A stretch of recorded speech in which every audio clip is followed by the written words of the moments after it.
نبی صلی اللہ علیہ وسلم نے فرمایا، سب سے پہلا عمل جس کا حساب قیامت کے دن بندے سے لیا جائے گا وہ نماز ہے۔ اگر وہ درست ہوئی تو باقی اعمال بھی درست ہوں گے، اور اگر وہ خراب ہوئی تو باقی اعمال بھی خراب ہوں گے۔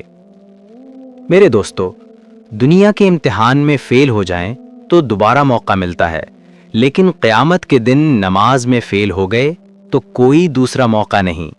آئیے آج سے عہد کریں، ہم نماز کو اپنی زندگی کا حصہ بنائیں گے۔